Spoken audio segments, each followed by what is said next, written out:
えええええええええええ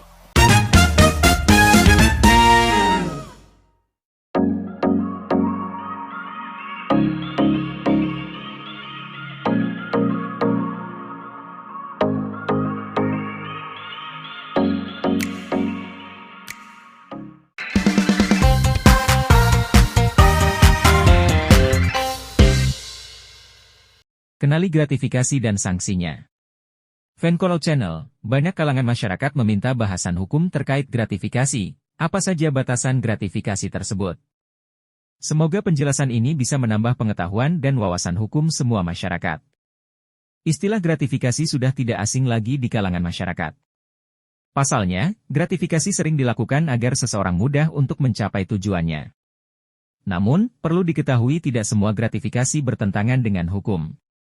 Gratifikasi adalah pemberian dalam arti luas, yakni meliputi pemberian uang, barang, rabat, diskon, komisi, pinjaman tanpa bunga, tiket perjalanan, fasilitas penginapan, perjalanan wisata, pengobatan cuma-cuma, dan fasilitas lainnya.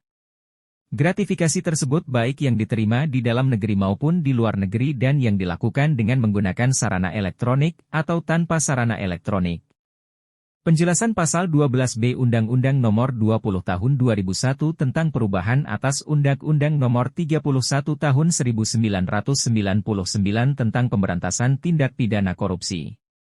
Namun, ketentuan sebagaimana dimaksud dalam Pasal 12B ayat 1 tidak berlaku.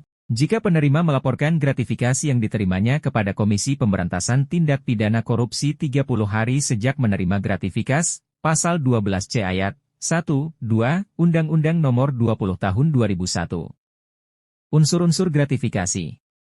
Gratifikasi diperoleh dari pihak yang memiliki hubungan jabatan dengan penerima. Makna dari unsur, berhubungan dengan jabatan, tersebut ditafsirkan oleh Arrest Hogeraad, putusan Mahkamah Agung Belanda, tanggal 26 Juni 1916 sebagai berikut. 1. Tidaklah perlu pegawai negeri penyelenggara negara berwenang melakukan hal-hal yang dikehendaki atau diminta oleh pihak pemberi akan tetapi, cukup bahwa jabatannya memungkinkan untuk berbuat sesuai kehendak pemberi. 2. Berhubungan dengan jabatan, tidak perlu berdasarkan undang-undang atau ketentuan administrasi, tetapi cukup jabatan tersebut memungkinkan baginya untuk melakukan apa yang dikehendaki pemberi.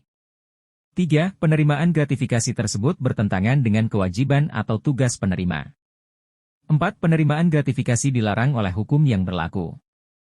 Hal ini tidak dibatasi aturan hukum tertulis semata, namun juga menyentuh aspek kepatutan dan kewajaran yang hidup dalam masyarakat. 5. Unsur ini tidak menghendaki tidak berbuatnya pegawai negeri, penyelenggara negara sebelum ataupun sebagai akibat dari pemberian gratifikasi. 6. Penerimaan yang memiliki konflik kepentingan. 7. Gratifikasi yang diterima tersebut tidak dilaporkan pada KPK dalam jangka waktu paling lambat 30 hari kerja terhitung sejak tanggal gratifikasi diterima.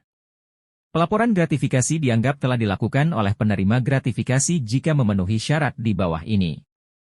1. Laporan gratifikasi disampaikan pada KPK atau saluran lain yang ditunjuk KPK. Seperti unit pengendali gratifikasi pada kementerian, lembaga, organisasi lainnya, pemerintah daerah, KGL-OP, yang telah mengimplementasikan sistem pengendalian gratifikasi. 2. Laporan gratifikasi harus berisi informasi lengkap yang dituangkan dalam formulir laporan gratifikasi yang ditetapkan oleh KPK. 3. Telah dinyatakan lengkap dan diterima oleh KPK. Sanksi. Dipidana dengan pidana penjara seumur hidup atau pidana penjara paling singkat 4 tahun dan paling lama 20 tahun dan pidana denda paling sedikit Rp 200.000.000 200 juta rupiah, dan paling banyak 1 miliar rupiah. 1 miliar rupiah. Demikianlah penjelasan singkat dari Fankolo Channel. Jika ada yang ditanyakan silahkan komentar dan inbox. Terima kasih.